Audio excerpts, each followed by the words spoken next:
progress during the last 10 years that I'm going to cover. So the whole story will be about cells that come from the neurocrest lineage.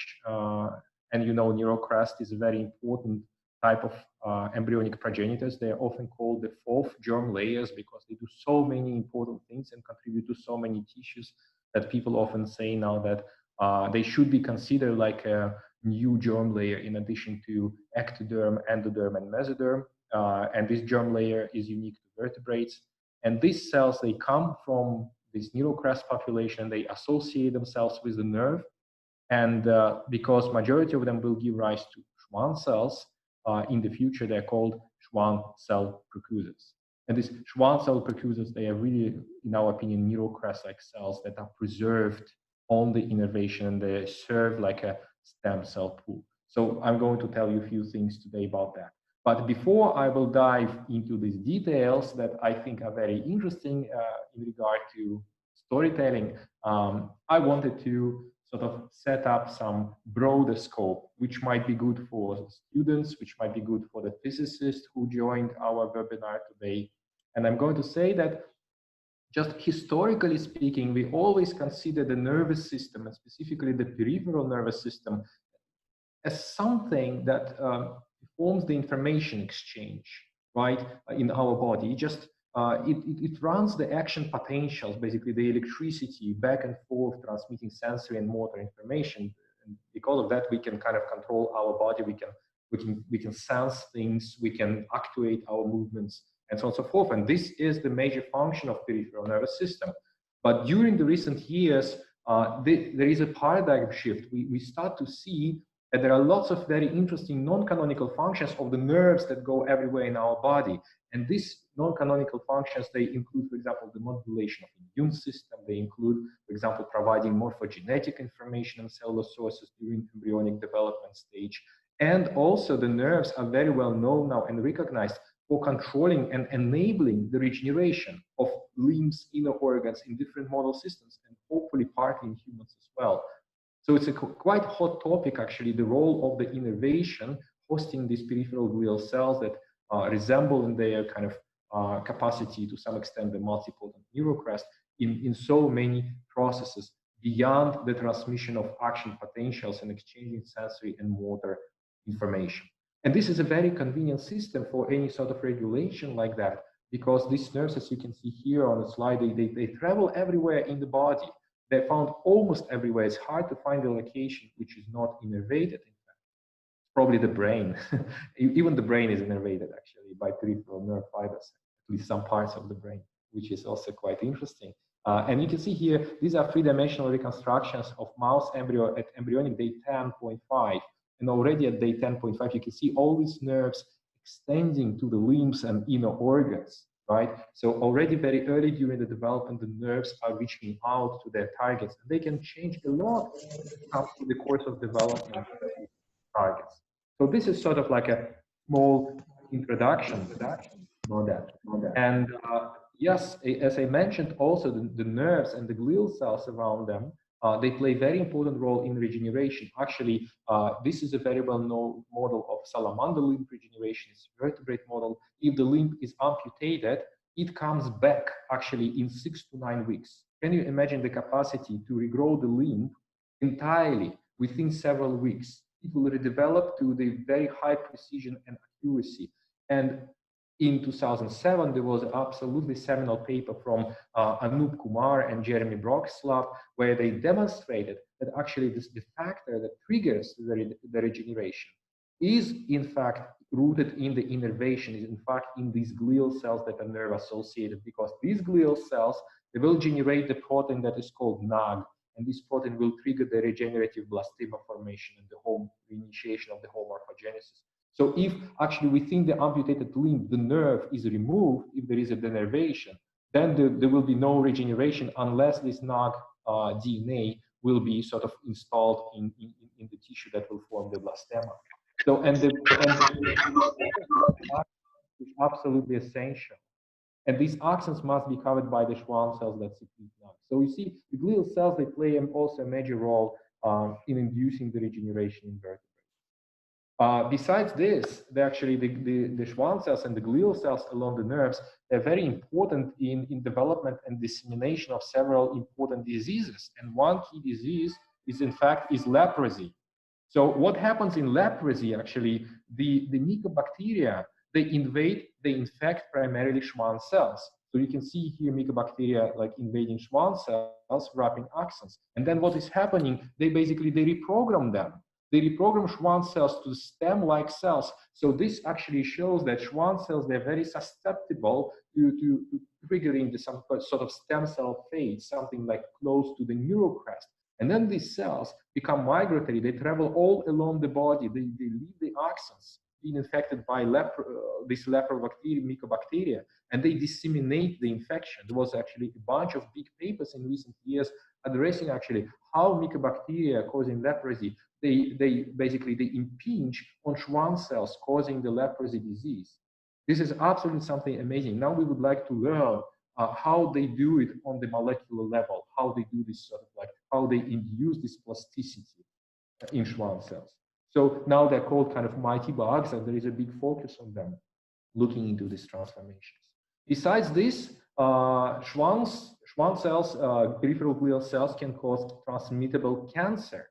And transmissible cancers is something very rare, but they can be extraordinarily horrible when we find them in the wild nature. And probably all of you are aware of the case that led almost to the complete extinction of a species on our planet. These are Tasmanian devils living in Australia. So Tasmanian devils, they acquired the transmissible cancer of Schwann cell origin. And because these animals, they have very aggressive behavior, and they always bite each other. Like once they bite, these malignant Schwann cells, they come with the saliva, and they induce cancer in the new host.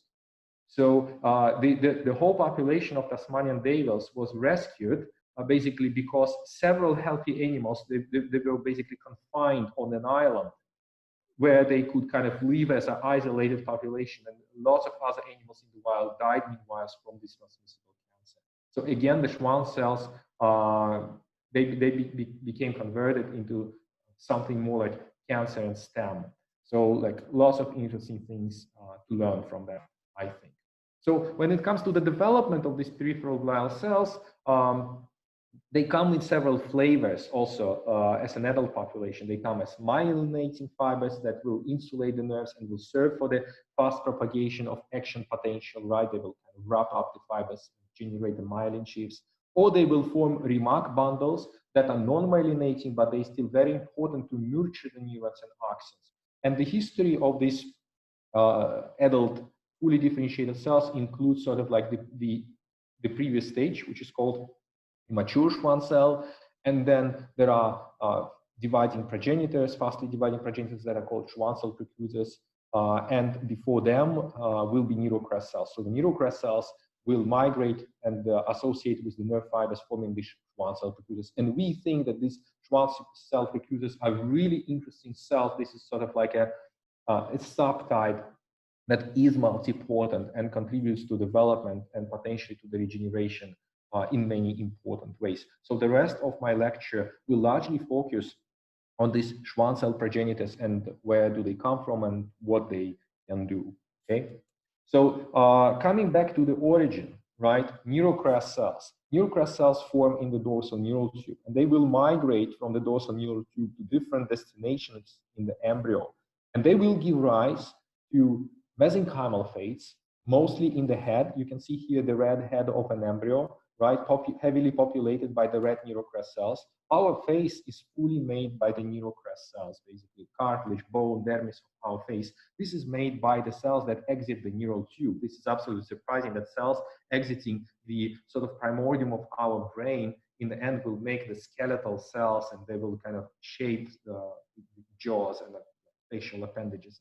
That's just incredible. But in the trunk part, they will not give rise to these mesenchymal fates. They will give rise to other derivatives which are mostly belonging to the peripheral nervous system. So those include sensory neurons in the dorsal root ganglia. These neurons, they reside next to the spinal cord.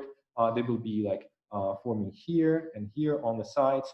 And these neurons, they allow you to feel the touch the pain, the temperature, for example, vibration. So all these fine sensations. So we feel them, and we can position our body. We can feel the position of our body parts in space because of these neurons, because they also are responsible for the proprioception, because they would innervate the ligaments, they will innervate tendons, and they will innervate parts of the muscles that are responsible for the proprioceptions.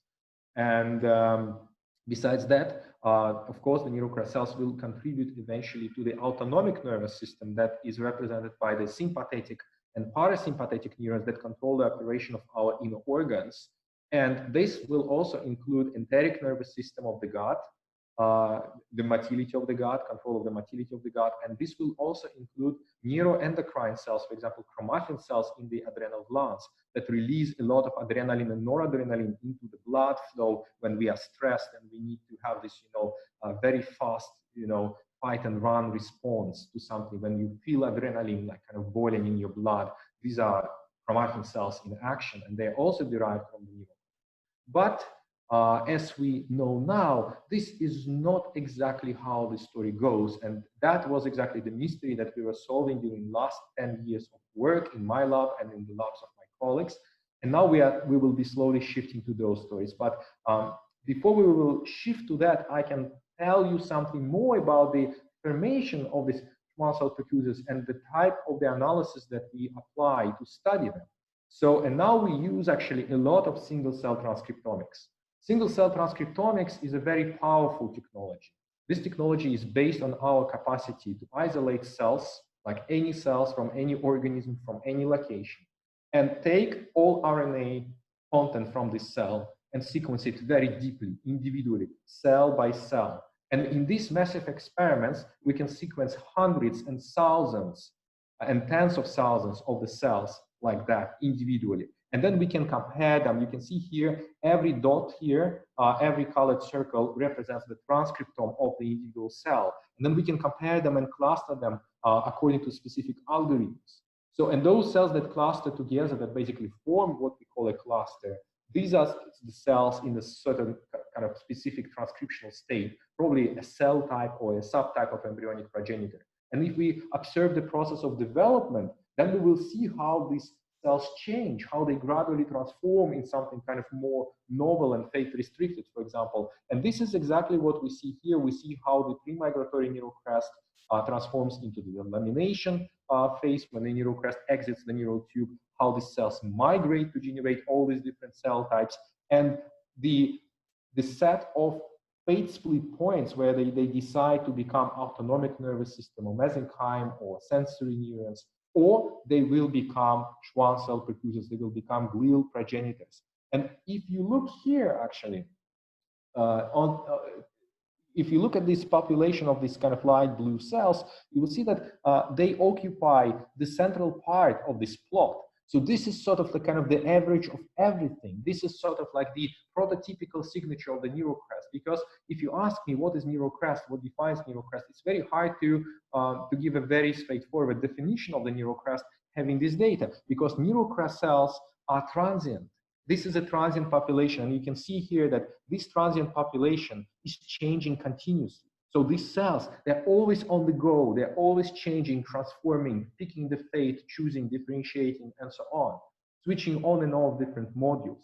Of course, there is something in common in all these cells, but at the same time, there are lots of differences. And the only population that sort of conserves the most conserved features and does not change much when the time goes by are those Schwann cell precursors, the progenitors of the future adult glial cells that will associate themselves with the innervation, will reside in the nerves, and they will most likely retain the multipotency, the potential of this mother neurocrest population.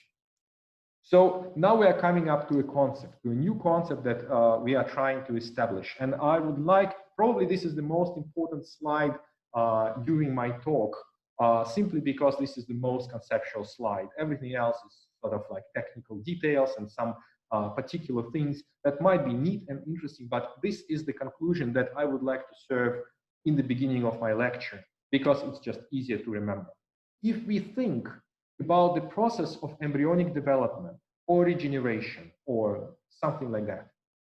Then, of course, if we have a set of the homogeneous progenitors in some specific location, how could we create the cell type heterogeneity? How can we create different cell types here?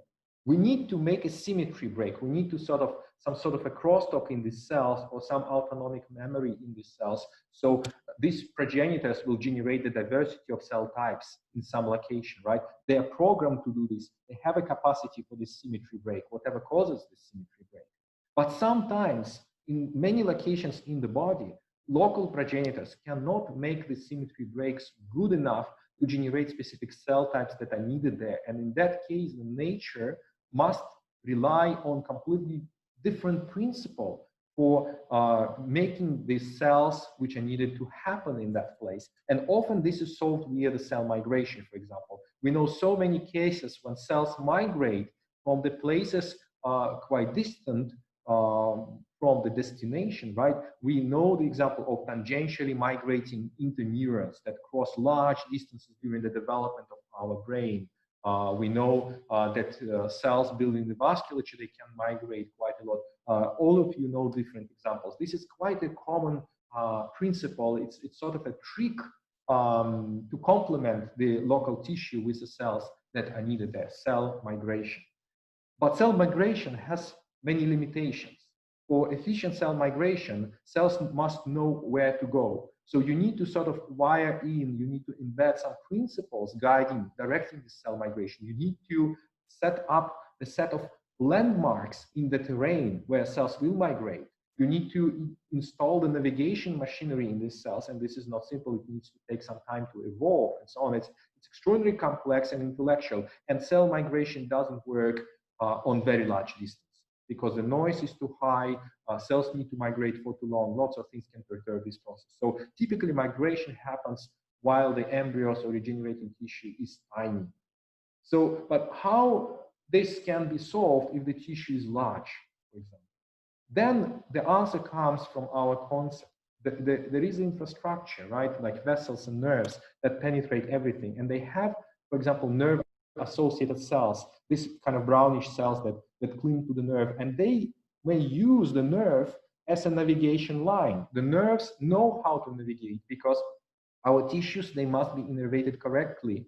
Evolution took a good care of the innervation navigation, because if our fingers or any other body parts or inner organs cannot be innervated properly, they are dysfunctional.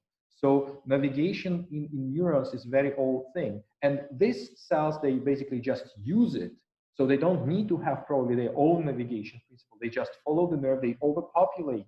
And then what can happen, somewhere in the embryo, the signal might come that will recruit these cells, and they will separate from the nerve fiber, for instance, and they will generate the cell type which is needed in that location. And we call this concept targeted recruited of Schwann cell precursors into the what is possible by the neurocrest phase. So, and we published a bunch of papers. We made quite a nice set of discoveries, in like starting from 2009 paper where Jorge also participated.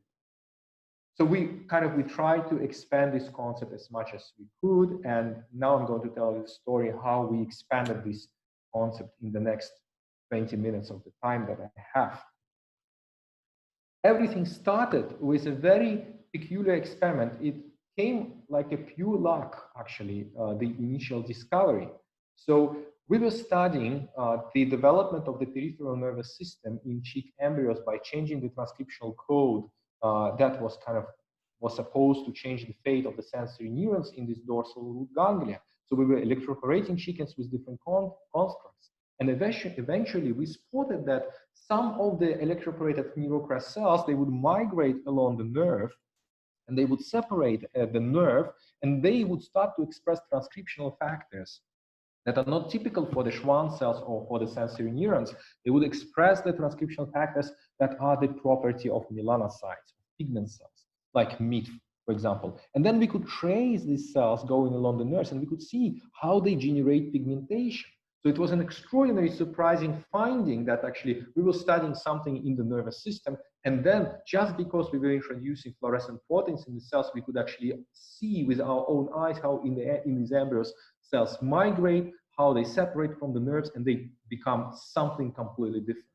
So that was sort of a big change in the field of how pigment cells get born, because before the old concept was that neurocrest cells would just form and they would just immediately migrate to the skin and they will generate all pigment cells in the skin. But here it turned out that the major source of pigment cells are the nerves, and you can see it in this schematic here under the letter N, so that the primary cells like can seed some minor amounts of melanocytes by free migration, but then the nerve will develop, and cells covering the nerve, they will separate from the nerve and they will convert into melanocytes. And this will be the major source of melanocytes, and all nerves coming to the skin, they will generate melanocytes. So it was absolutely mind-boggling discovery that we managed actually to validate in mouse with the genetic lineage tracing and many other experiments. Now it's a big field. There are many papers confirming that this is happening in all vertebrate model systems, including lamprey, cyclostomes, right? Very basal chordate model. It is also happening in zebrafish, and so on and so forth. And what was probably quite interesting is that there are sometimes mutations in animals and in birds when the meat of an animal and all internal organs, they start to be black. They're just completely black. The animal from inside looks black. And one breed of such chicken is called silky fowl chicken. So this is a very popular chicken in Asia because the meat of this chicken looks black, very unusual. And it's just a bit extravagant. And what is happening in these chickens, they have a mutation in the gene of endothelin-3, and endothelin-3 is expressed not only in skin, recruiting these Schwann cell precursors into melanocyte phase, but it is also expressed in all inner organs and muscles. The expression becomes general, and it leads to the massive recruitment of Schwann cell precursors from the inner body nerves, and they convert into melanocytes, and those proliferate, and the whole all inner organs and meat of these animals start to be black. And melanocytes, they're very inert cells, so they don't damage any physiology. They just stay there and they just stain the tissue black. So yes, it's a very peculiar thing. And another important kind of meaning for the human health is related to the fact that melanocytes in the human body, they are found in the inner ear, and they're found also in the heart. And it was not clear how melanocytes get into the inner ear or in the heart, because these are locations which are very far away from skin. And now we know, we just sent out a paper to a journal where we show actually that there are very specific nerves that come to innervate the inner ear, and there are specific autonomic nerves that come to innervate the heart, and they bring Schwann cell precursors that get recruited in these locations, and they generate melanocytes in the inner ear and in the heart. And if you ask me, why do we even need melanocytes in the inner ear or heart, I can tell you that actually they have extraordinary physiological importance, because melanocytes in the heart, they condition the media, the liquid in the inner ear. And if humans or animals, because of some mutation, do not have melanocytes there, it causes complete deafness. So these animals or people cannot hear anything. And when it comes to the heart, if melanocytes do not arrive to the heart, and the cardiac valves are not supplemented with melanocytes, they are too weak, and different cardiac insufficiencies develop with time. This is also something very unexpected and very interesting that came up in recent years. So melanocytes and the way how they get recruited from Schwann cell precursors along the innervation is completely new way of looking at the development of the pigmentation in the body. Then after we had this story, we thought that, well, what if these cells along the nerves, these Schwann cell precursors, they are so multipotent that they generate other cell types, not only melanocytes. There are probably some other like locations to which they complement. And we started to think actually, well, we know that there are two compartments in the autonomic nervous system. One is called sympathetic nervous system, is this one on the left, and there is a parasympathetic, green one on the right. And the sympathetic nervous system is very well studied. We know that these ganglia of the sympathetic chain, they have their own specific anatomical location quite close to the spinal cord. And they form from the migrating neurocrest cells quite fast after the cells start to migrate. They just come out of the neural tube and they go down to the dorsal aorta and start to make these ganglia of the sympathetic chain, pam, pam, pam, pam, very fast. This is the earliest derivative of the migrating neurocrest. And this happens at around embryonic day 10. The embryo is small and migration is easy. And then after these neurons, sympathetic neurons form, they have enough time to grow their processes, to target slowly developing organs. They take their time to mature and to find their targets. The situation is completely different when it comes to the parasympathetic nervous system. In parasympathetic nervous system, everything is exactly the opposite to the sympathetic nervous system. First neurons of parasympathetic nervous system are found after embryonic day 12.5, and typically they will be sitting next to the developing organ, or they will be within the developing organ. And it means that they appear so late, and presumably they should come from the neurocrest cells, but there are no neurocrest cells at these late time points when these organs are developing so strongly. Neurocrest cells typically migrate at embryonic day 9.5, latest 10, but there is a huge time difference, 48 hours or even more between the migration stages and when the first parasympathetic neurons form. And we generated this idea. We were just sitting and brainstorming in the lab. What if it works like with melanocytes?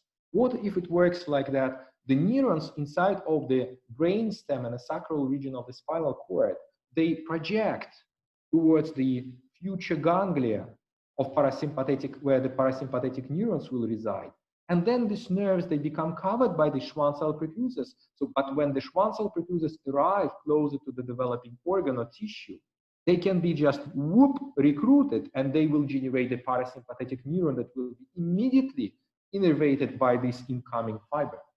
And that was a very kind of bold hypothesis, and we spent a long time addressing it actually.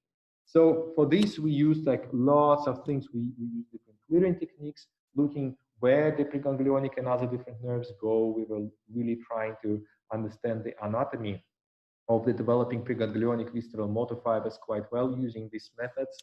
And then we were also using quite a lot of genetic lineage tracing and whole mount characterizations. So since we could make these embryos very transparent, we could make sure that at very early time points after neurocrest cells just finish their migration, they will be sitting on the surface of the nerves. There will be no freely migrating cells. All these blue cells, you can see they cover the nerve. There is nothing in blue that migrates at this time point. And if we cause the genetic recombination, right, if we label the cell with genetic recombination permanently, and all the progeny of the cell will be labeled, right, using this Krylov system, genetic system for the lineage tracing, then what we can achieve, if we label the cells along the nerve, we can track what happens to them in the future. And if we activate the tracking after neurocrest cells is not migrating anymore and sitting on the nerves, and we are tracking Schwann cell precursors, we could see later on at the late developmental stages whether these cells contribute to the parasympathetic neurons within the ganglia. So we had a look at all parasympathetic ganglia happening in the body. And what we found something very astonishing. We found that all these neurons are green. They express fluorescent proteins. So all blue cells are actually green, for the very rare exceptions. And these are the parasympathetic neurons. So which means that parasympathetic neurons develop from the cells that are nerve associated already after neurocrest cells finish their migration and finish being the neurocrest cells. If we do the activation of this tracking very late, like embryonic day 15.5, then we have exactly the opposite picture. All these neurons, they stay blue or purple, but they're not green. So they're not lineage traced for the very few exceptions, which means that from that late stage, the neurons cannot be generated from Schwann cell precursors anymore. So that was the most key experiment that showed that actually nerve-associated cells, they generate the parasympathetic neurons, and our idea was correct. Another experiment that we did was different. So we decided that if we take these nerves that come and bring the Schwann cell precursors to the location where the future ganglia will develop, what if we redirect or ablate these nerves with some genetic mutation? What will happen to the ganglia? Will they disappear because Schwann cell precursors will never be delivered by this nerve or not? So there was another interesting assumption. So we just wanted to sort of rewire the nerves so they go to different places. And then we could see if the ganglion that will be innervated by this nerve will depend on the presence of the nerve and the correct navigation and the presence of Schwann cell precursors. And indeed, that was exactly the case. On the left panels, you see the controls.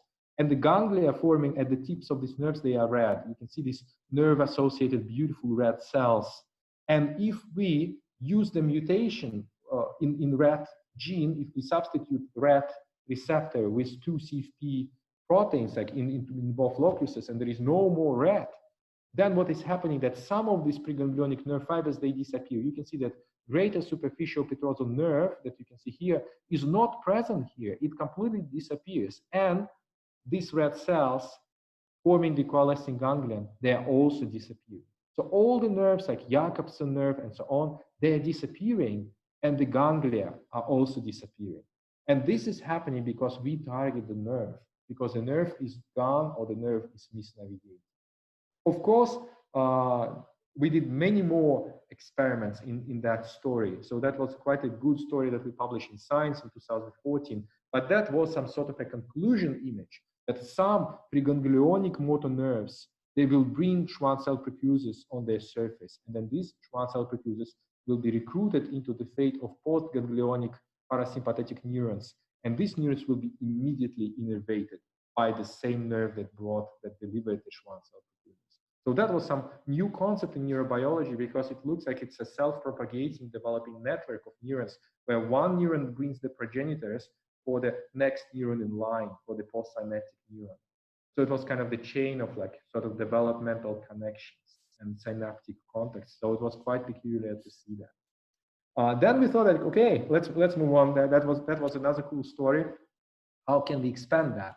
And we started to think about the development of adrenal gland, because adrenal gland had quite a known origin. Adrenal medulla had quite a known origin at the time. Everybody believed that cells of adrenal medulla, chromatin cells that produce adrenaline and noradrenaline, sitting here inside of the adrenal gland, they are also developing directly from migrating neurocrest cells.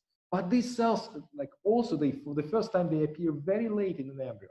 The embryo is huge, and neurocrest cells, they cease their existence for like more than 2 days already. So the concept was very similar to parasympathetic neurons. We said, like, what if chromatin cells are derived actually in exactly the same fashion? What if the visceral motor nerve brings actually Schwann cell precursors towards the developing adrenal cortex, and then the cells are recruited and converted into these chromatin cells? So we did a bunch of experiments also, but here we started with single cell transcriptomics. So we were dissecting the areas from developing embryos to track actually what's going on in different stages. We made enzymatic dissociations, we FACS sorted them or did a 10x, and we did sequencing and clustering of the cell types to see which cell identities and cell transitions we observed during the development of the neurocrest, Schwann cell precursors, and adrenal cells. And that's what we found. Actually, that was quite a cool thing to see. We found that actually there are 3 major clusters at 2 stages: embryonic day 12.5, embryonic day 13.5. So you can see that the blue and green cluster, these are Schwann cell precursors, dividing and non-dividing. The green ones, they're outclustered a bit because they are dividing, and the signature, the gene expression related to proliferation, just moves them a bit down from the non-dividing Schwann cell precursors. And then you see an interesting structure that is marked in red. And this red structure, these are 2 independent experiments, 2 different stages. It looks like a breach. So it's like a breach leading to the population of green cells. And the green cells, they express all markers of chromatin cells. They express TH, they express chromogranin B, and so on and so forth. So it seems that the Schwann cell precursors within the developing adrenal medulla, they are actually connected with chromatin cells via this breach. And now if you look at sympathoblasts, the sympathoblasts are not robustly connected with anything, because most of them will be derived from the neurocrest cells directly. So immediately we had this hypothesis that Schwann cell precursors, via this breach stage, they generate chromatin cells. So they are recruited from the nerves and they convert into chromatin cells. And we did quite a substantial analysis of all transcriptional factors, signaling molecules operating on that way. And we found out that this breach stage is not just transition from A to B, but these breach cells, they have their own transcriptional program.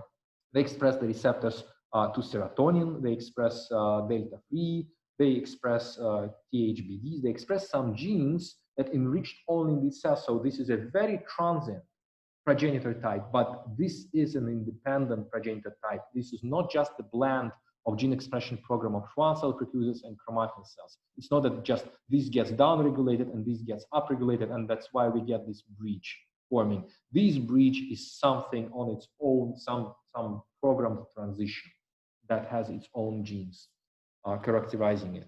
That was so cool. And then we started to search for these breach cells. So for this, we use this HTR3A EGFP mice. You can see here that HTR3A is a receptor to serotonin expressed in this breach population of cells here. So we started to localize the cells in the tissue. And we could see that during the early stages, these breach cells, they appear like nerve associated, separating from the nerve, and they can blend with SOX10, which is the marker of Schwann cell precursors. And many cells are dual positive because Schwann cell precursors will switch on the breach program. The GFP has a long lifetime, so they will stay green.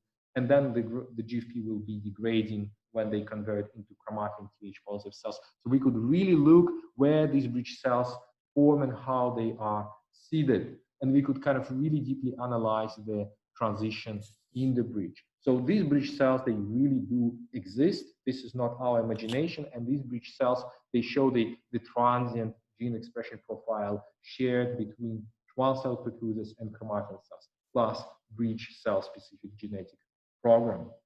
So, of course, then we used another approaches like classical lineage tracing. And what we did here, we just used PLP1, CRT2. PLP1 is the marker for Schwann cell precursors along the nerves. And if we label them with mutation activating expression of fluorescent protein permanently, so the progeny inherits this mutation, we will see which cells are derived from the Schwann cell precursors. And you can see this is a red adrenal medulla. It sits inside of this kind of greenish dim cortex.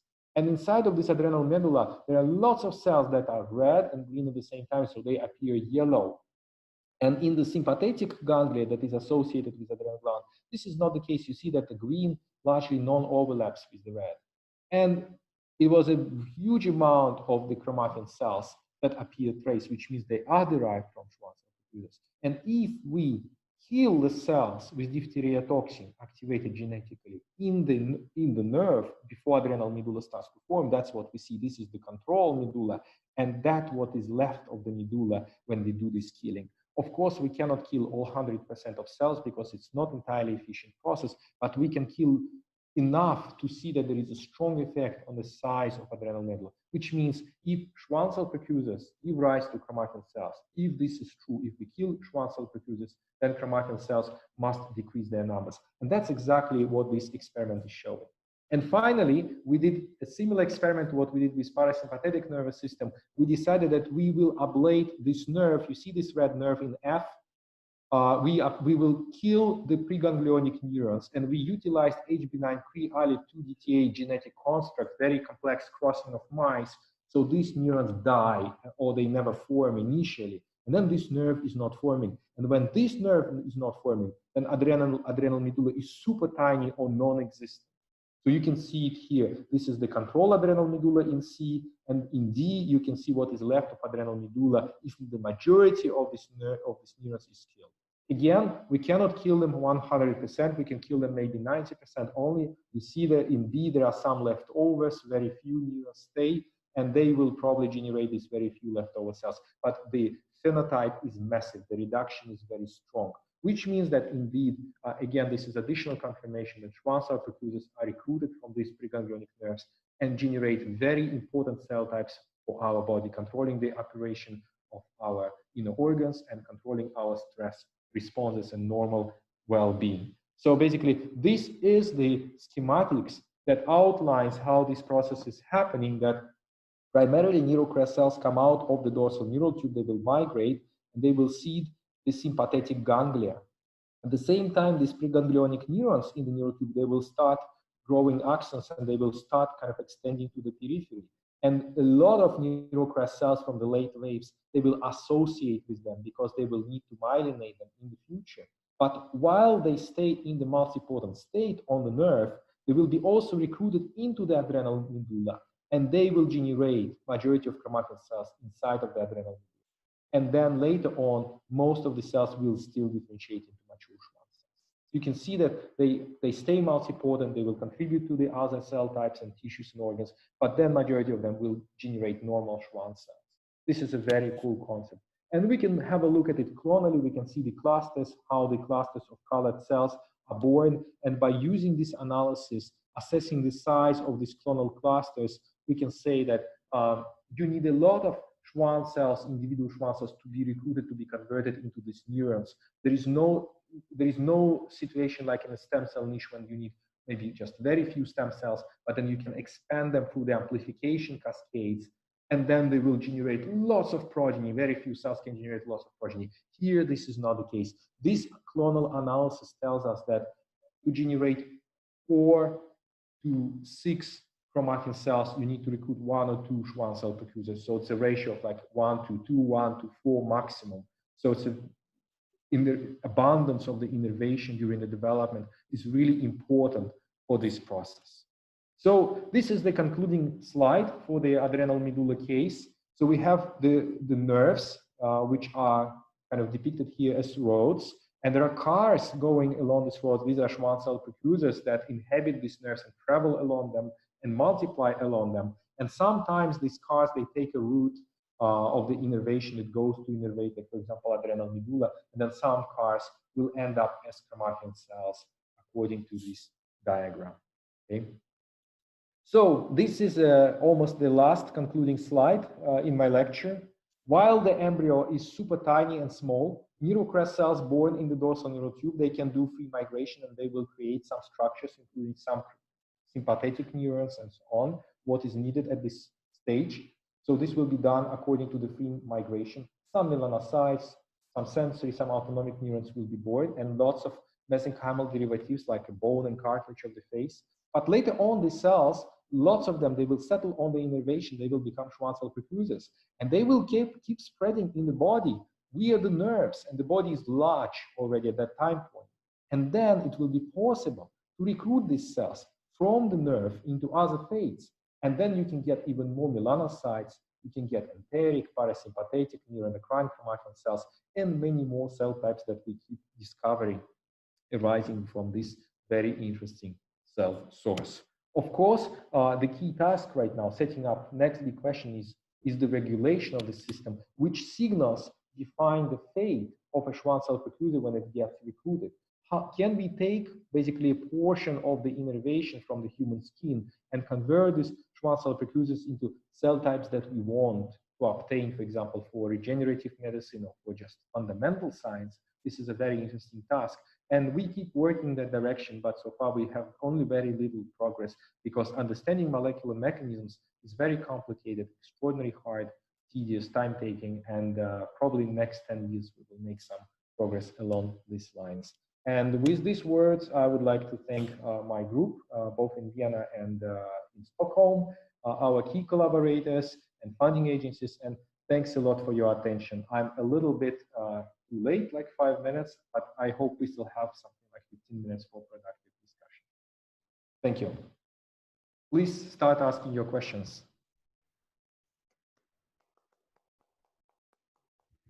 Okay, if somebody wants to ask any question, just unmute the microphone and ask, so we can stop with this presentation. Hi, Igor. This is Lorena Rela from the School of Medicine at the University of Buenos Aires. It was an amazing talk. Thank you very much. I have a question regarding what happens to the nerves that lose these Schwann cell precursors with your manipulations. I wonder whether they change functionally in some way. Are they just a scaffold for these cells, or do they change functionally when these cells are gone, and then you also lose other signals that modulate in some way what they do when they reach the organs? Yes, absolutely. Great question. There is a clear-cut answer to the first part of your question. So what happens to the nerves? These experiments they were done by the group of Jean-François Brunet at CNRS in Paris. And basically, they ablated genetically the entire neurocrest. So there is no neurocrest in the embryos. Of course, the innervation from the spinal cord still develops because ventral nerves that would innervate muscles and inner organs, they keep developing even in the absence of the glial component. Also, the nerves are developing that are cranial nerves. All cranial nerves are developing and branching. So for their navigation and for the principal development, nerves do not require neurocrest, or they do not require Schwann cell percussors. Nerves are very autonomous from Schwann cell percussors or neurocrest. However, this is only valid until middle stages of development. Starting from embryonic day 15 approximately, all neurons that project to the periphery, if they don't get the assistance from the glial component at the periphery, they start to die. So they never make it entirely without the glial cells. They need glial cells for their survival. They can be generated, they can go to their targets, but then they will stay there for a little while and then they die without glial cells. This is the first kind of part of my answer. Second part of the answer goes to your question about whether the Schwann cell percussors can be different depending on the type of a nerve. So let's say if we are talking, can Schwann cell percussors inhabiting sensory nerve can be different from the Schwann cell percussors or Schwann cells, for example, inhabiting the motor nerve or like nerve depending on the position in the body. And this is exactly the project that we are finishing right now with single cell transcriptomics and different lineage tracing studies. And the answer is yes, they are different. There is a positional aspect. Mostly all Schwann cell percussors that associate with the nerves targeting inner organs, they are completely different. Well, not completely, but significantly different from the nerves innervating skeletal muscles and skin. And we think this is not because of the type of the nerve, but this is because of the local signals that dominate in the body during the development. So the inner organs, they prime Schwann cell percussors into the capacity to generate or regenerate autonomic nervous system. And that already sort of fate restricts, biases the Schwann cell percussors into that direction. So they have a chance only to differentiate into autonomic nervous system or to become myelinating or non-myelinating adult cells, which is very interesting. So it's not that it's only like sensory versus motor, but it's more kind of where in the body they are. Thank you very, very much. And do you think that the neurotransmitters that those nerves release play a role in the process of differentiation or addition of these new cells to the target? We think so. And we think that this is specifically important for the minor subtypes of Schwann cell percussors that will generate, for example, terminal glial cells at the neuromuscular junctions, and that will generate the sensory skin and organs like Ruffini and Pacini corpuscles, Meissner corpuscles, and so on, because they contain extraordinarily specific glial cell subtypes that we think are sort of primed or biased by the type of the neurotransmitter. And I think the beginning of the neurotransmission is something very important, even for the sensory part, where the neurotransmission is not supposed to happen at the primary sensory location. Now we know that even sensory nerves, they can kind of release some minor amounts of neurotransmitters like all locations. And this sort of serves neuromodulatory and immunomodulatory and some kind of morphogenetic development or regenerative functions. Yeah, so I guess that's all I know about that. Thank you very much. I really enjoyed the talk. Thank you.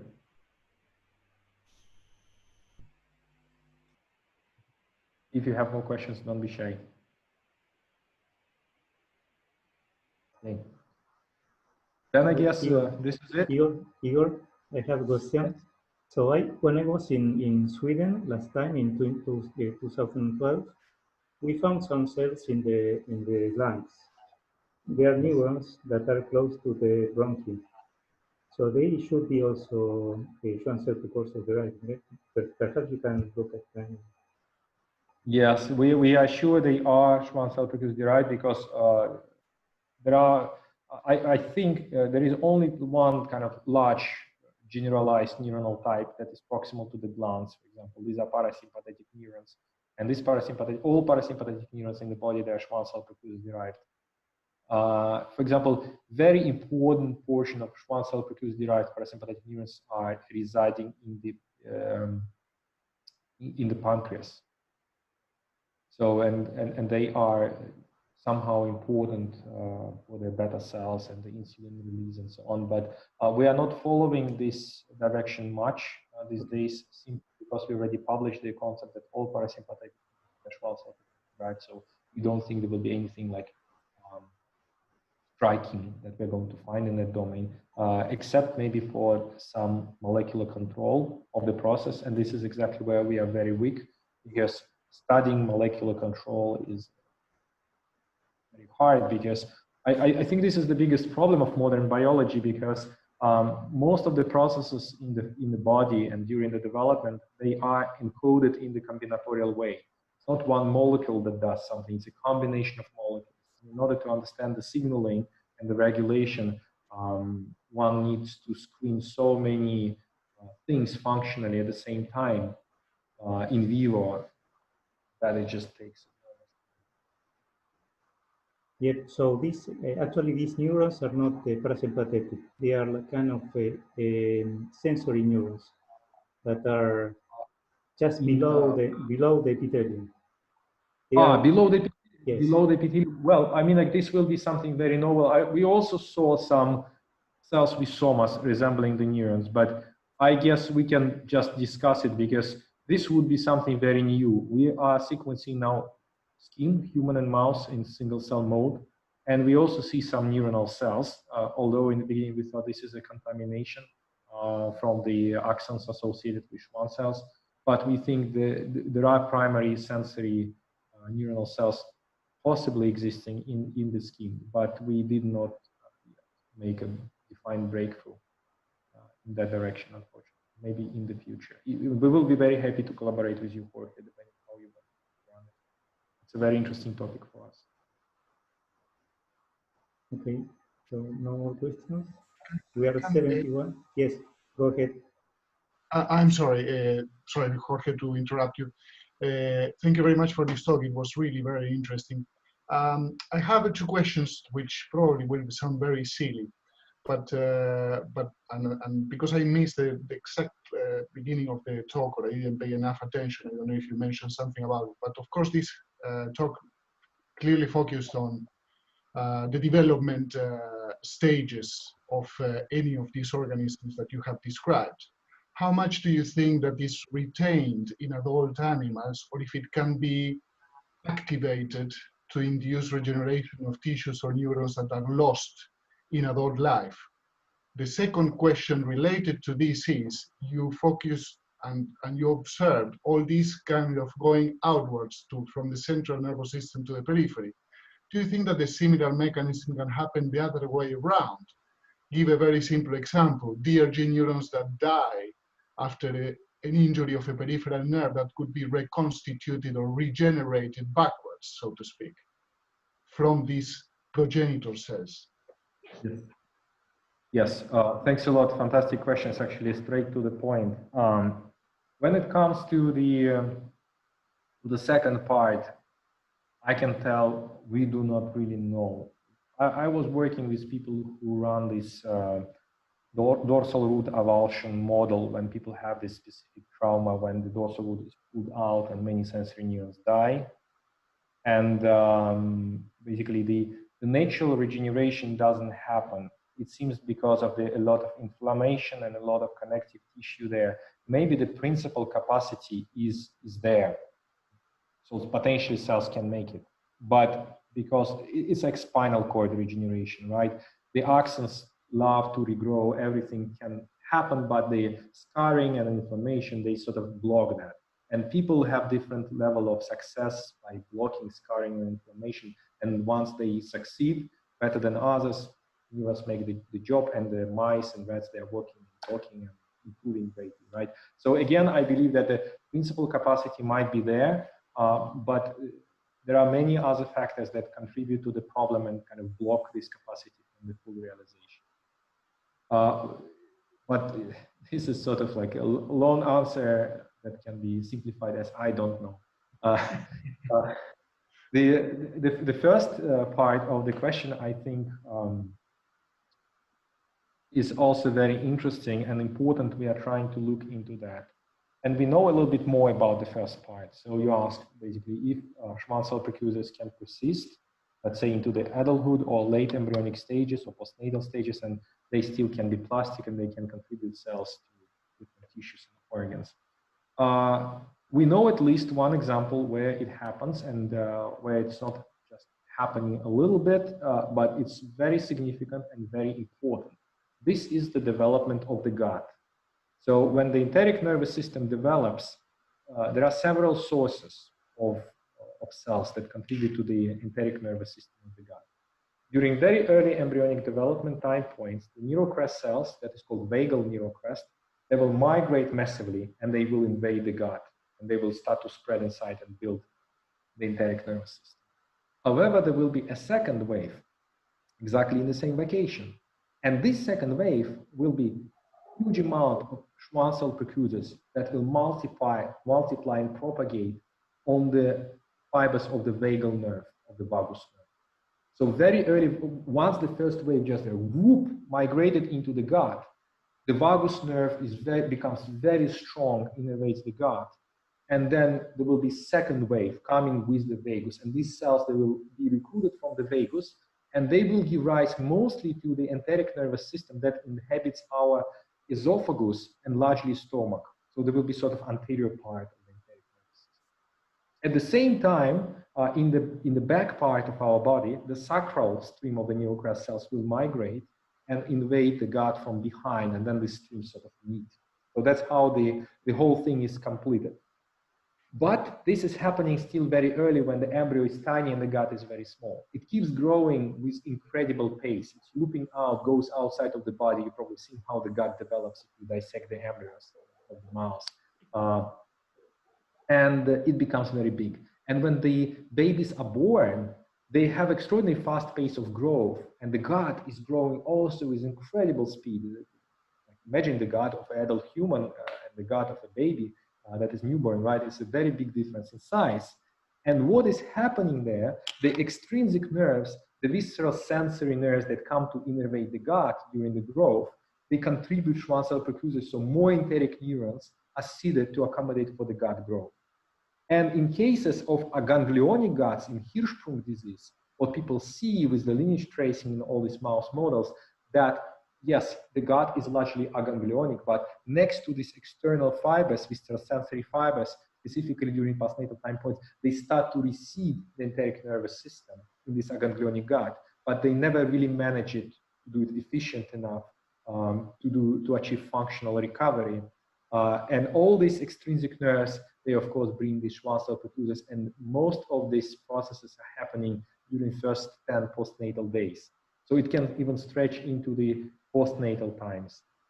We are not sure this is happening outside of the developing enteric nervous system, but for the case of melanocytes, for the case of pigmentation, for example, maybe some parasympathetic neurons in very specific minor places. Probably this is also happening and getting like around birth. And we are very much curious about the existence of the actual Schwann cell precursors similar to the neurocrest in absolutely adult nerve, just whether they are there in principle. So we keep sequencing adult nerves, trying to find the cells, but right now we don't see any.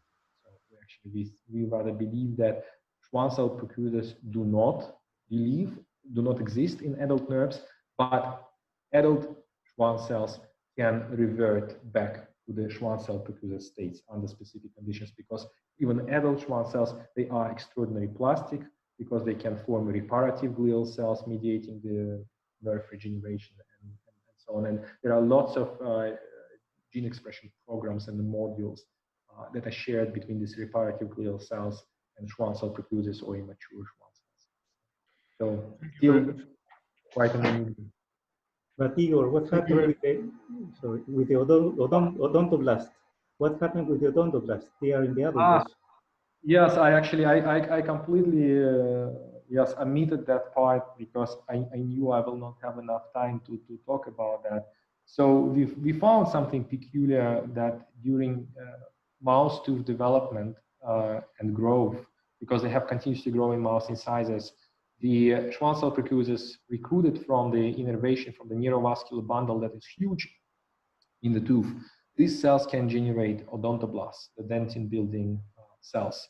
The contribution is quite significant, but not major, so we don't understand the functional meaning of that, but it can be just sort of like residual evolutionary sort of capacity, because the cells stay very plastic, and given the conditions, they can separate from the nerve and convert into anything locally. Like we see it also for them, for the cartilage cells, for the mesenchymal component of the face. So we think it's sort of like a general phenotype that when the innervation is very abundant and the signaling is present, some Schwann cell precursors, they will just be recruited and they will just behave like normal neurocrest cells, but they will quickly differentiate into something locally.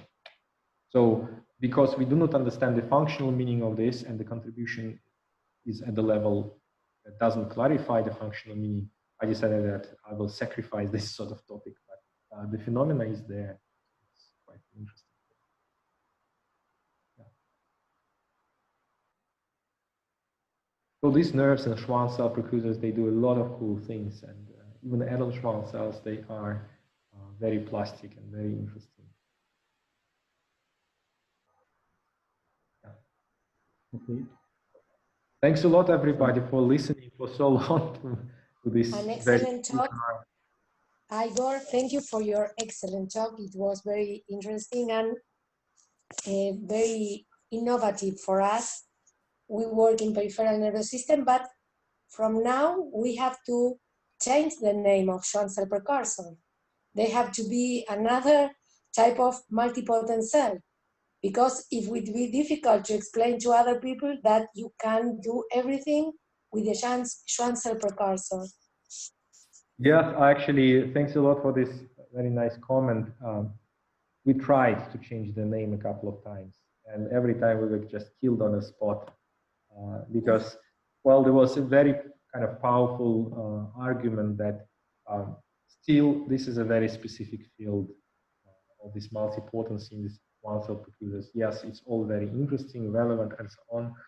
But if we start changing this name, it's such a historical name, people from collateral fields or other fields, they will stop understanding which cells are we meaning, what are we talking about. It's sort of like,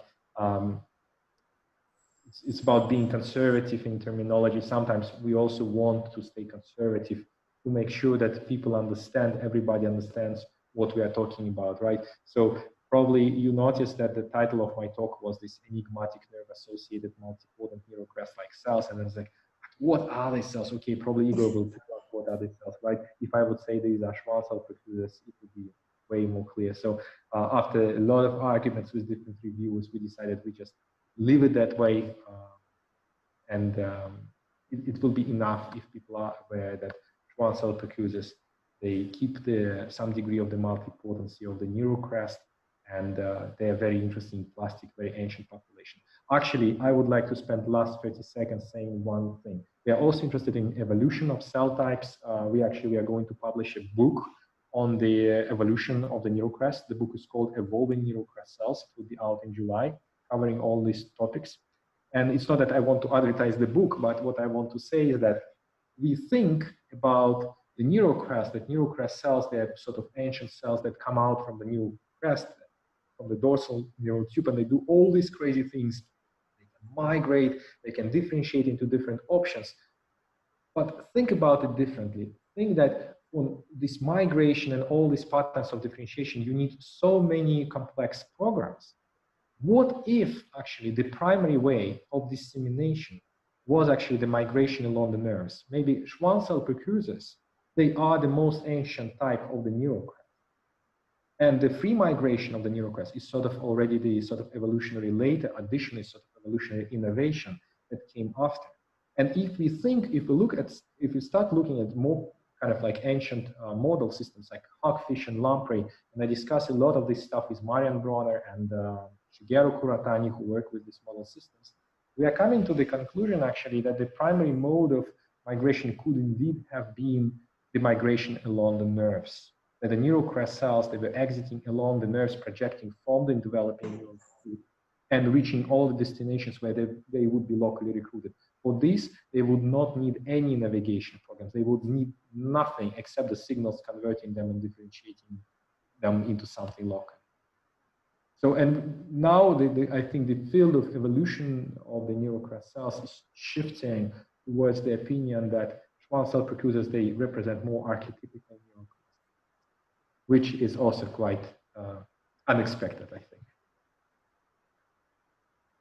And we will be proud of our Schwann cell precursors to be so plastic and to able to do so many things.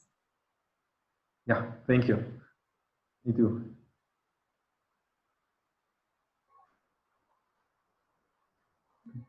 Thank you, Igor. So Yeah, we hope thanks that you also come here to Argentina at any time to a meeting, maybe after the pandemic. Yes, absolutely. I will be happy to come and see all of you in person and tell more interesting stories about Schwann cell precursors and everything else that we study in the lab. Okay. I hope all the crisis will be over soon and yeah, it will be all fine. Okay. Okay. Thanks a lot. Then I will be leaving and have a good day, everyone. Okay. Bye. Bye, thank you. Unmute and clap. Bye, thank you. Unmute your mics and clap. Okay. Thank you. Thank you. Thank you, Jorge. Thank you very much, Lore, for the organization of the seminar. See you. Bye-bye. Bye.